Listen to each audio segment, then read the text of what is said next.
Colocar mulher e criança aí, vão ter umas 15 mil pessoas, no mínimo. Então Jesus queria fazer um milagre, mas estava tumultuado, muita gente em pé. Ele manda sentar em pequenos grupos, até porque ele tem uma visão de quantos pães, mais ou menos, ele teria condição de multiplicar. E aí também tem uma lei embutida, sabia? Essa lei é interessante. Se houver organização, haverá multiplicação. Se você não organiza, você perde de receber. Olha, interessante. A escolha.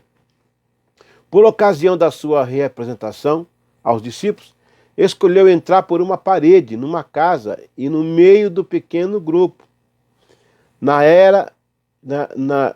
Era uma chance que ele teria, né, de ajuntar, né, um grupo.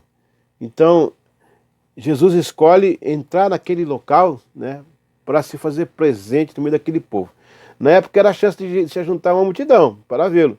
João 20, 19. Ele podia fazer uma festa, né? Olha, fazer um anúncio aí, Jesus ressuscitou, vai chegar agora, todo mundo vai ver, aquele que estava morto agora vive e tal. Não faz alarde, vamos fazer um pequeno grupo.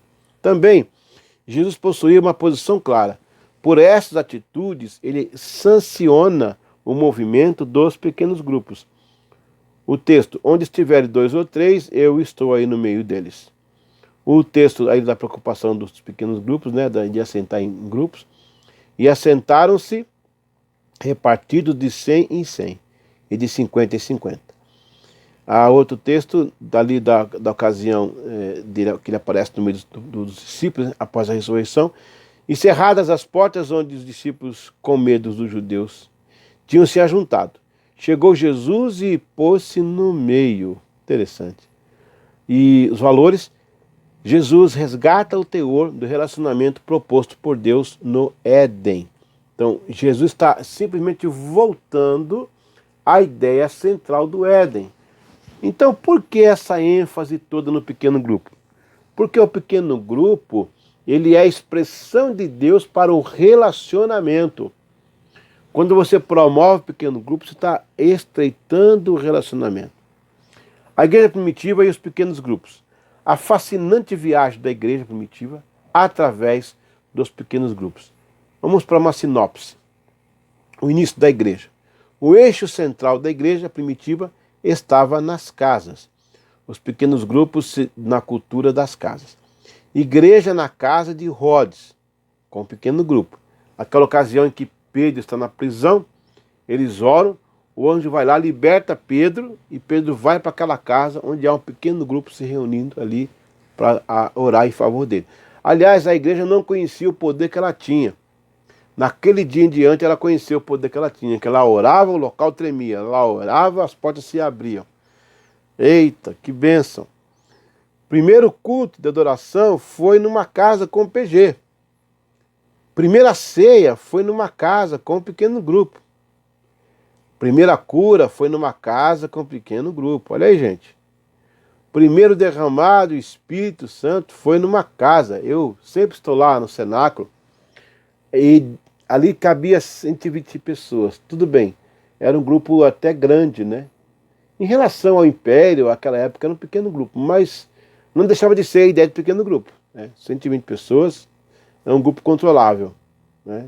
Seria o macrogrupo, Jesus e os discípulos, um microgrupo. Jesus e os 3 discípulos, Pedro, Tiago e João, 4, um microgrupo. Que seria as bandas de Wesley, né? Os 12 discípulos seriam um minigrupo. Os 70 e a igreja, e aí o Pentecoste, então aí nós temos um macrogrupo. Jesus foi ungido numa casa. Lembra que ele foi... Oh, meu Deus, gente, podia fazer uma divulgação, alugar o local, vamos ungir Jesus, o pai dos apóstolos, e tal. Mas ele não, ele fala, não, vou numa casa aqui, vou me ungir, tudo bem. Não tem sujeito mais simples que Jesus, né? Não sei que é porque as pessoas complicam e querem ser maior que Jesus. Eu acho que o pessoal confunde aquele texto, vocês farão obras maiores que eu fiz. O pessoal pensa que é isso aí. Já que ele escolheu uma casa para ser consagrado, eu tenho que escolher uma basílica para ser consagrado. Já que ele escolheu uma manhã, quando ninguém estava lá para se ressuscitar, eu tenho que escolher uma noite para fazer muitos fogos. Talvez seja isso, né? As viagens de Paulo também foram feitas a nível de pequenos grupos. Contribuição da igreja, formação da cultura eclesiástica, a base neotestamentária, a conduta da igreja. Vamos também ver agora algumas casas em Atos dos Apóstolos, porque Atos dos Apóstolos, além de ser o começo da igreja, é a nossa base de experiência, para a gente reproduzir o que foi feito ali naquele lugar. Quando você entende Atos dos Apóstolos, você vai entender todo o princípio da igreja. Quando você entende o princípio da igreja, você entende o princípio do ministério. Quando você entende o princípio do ministério, você entende o princípio do cristianismo. Porque o ministério, na verdade, é servir. Servir. Quando eu sirvo, então eu estou fazendo algo para Deus. E as pessoas confundem ministério. Mini é servir. Ministério, administrar. Tem o magistério. Tem o ministério e tem o magistério. As pessoas entram para o ministério e se comportam como se fosse o magistério. Jesus, que era um magistério, se comportou como ministério. Paulo, Pedro, André, todos eles. Mas tem uma galera aí que gosta de, né? Vamos em frente. Casas em Atos. Impressionante o poder dos pequenos grupos no período apostólico. A casa de Priscila e Áquila. Saudai Priscila e Áquila, meus cooperadores em Cristo. Saudai igualmente a igreja que se reúne na casa deles. Romanos 16, 3 a 5. Então você vê aí ó, que, né, tem lá essa reunião numa casa. Gente, é pequeno grupo aí. E a Priscila e Áquila, eles foram, Priscila e Áquila, né, que é uma senhora e um senhor, Priscila e Áquila, eles foram para Éfeso e lá trabalharam. Eles ganharam, foram testemunhas na vida de Apolo. Olha que interessante isso aí. Casas em Laodiceia. Casas em Laodiceia. Saudai os irmãos de Laodiceia e Ninfa e a igreja que ela hospeda em sua casa. Colossenses 4,15. Vemos aí então mais uma casa sendo usada em Atos dos Apóstolos para hospedar a igreja. Ou seja, mais um pequeno grupo.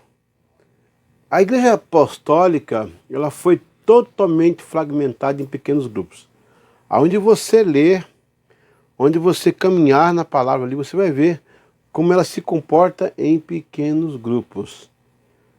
Eu vou explicar numa outra aula, mas eu queria dar uma pincelada. Essa questão dos pequenos grupos vai se enfraquecer quando Helena, mãe de Constantino, no terceiro século, quarto século, ela vai, o quarto século na verdade, ela vai imitar os templos gregos, né, aquela questão de templo, para o cristianismo, porque agora o mundo é cristão, ela se diz uma cristã, Constantino também se diz cristão, e aí vai arrefecer os pequenos grupos. Eles vão acontecer paralelamente, mas não na proporção que era intensa na igreja primitiva. Na era patrística, na era patróloga, ou seja, logo após os discípulos, você ainda vai ter alguns indícios, inclusive as cartas de Tertuliano, de Clemente, de Alexandria, né? Inácio. Eles vão falar sobre reuniões caseiras. Então, até porque naquela época não tinha como construir um templo. Quando eu fui para a Turquia, eu visitei lá os 7 locais da igreja primitiva, né, as 7 igrejas da Ásia, né, quando Jesus escreve aquelas cartas. Também menciona em Atos, né, Éfeso e outras cidades. Alguém na caravana perguntou, pastor, onde é que ficava aqui a igreja? Não, eles estavam pensando em templo.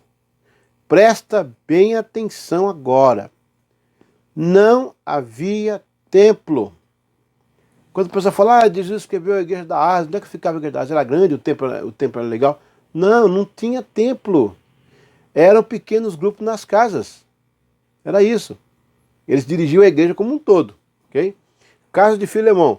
Ao amado Filemão, a igreja que está em sua casa, Filemão 1 e 2. Agora a casa de Lídia. E saindo da prisão, entraram em casa de Lídia, e vendo os irmãos, os confortaram e depois partiram. Atos 16, 40. Percebeu aí como a igreja primitiva está impregnada, né, desses pequenos grupos? E a casa de Lídia aí foi um momento assim glorioso da igreja, né? Um momento realmente de um grande impacto. Muito bem, vamos agora entender os pequenos grupos apostólicos. Olha que interessante. Os pequenos grupos eram a força motriz para o movimento apostólico do século. A força matriz e a força motriz. A força matriz é a fonte que gera energia. A força motriz é o que faz movimentar a energia. Espírito Santo era a força matriz. Os pequenos grupos, a força motriz. Que fazia com que, graças a Deus, né, pudesse girar a ideia, o pensamento da igreja.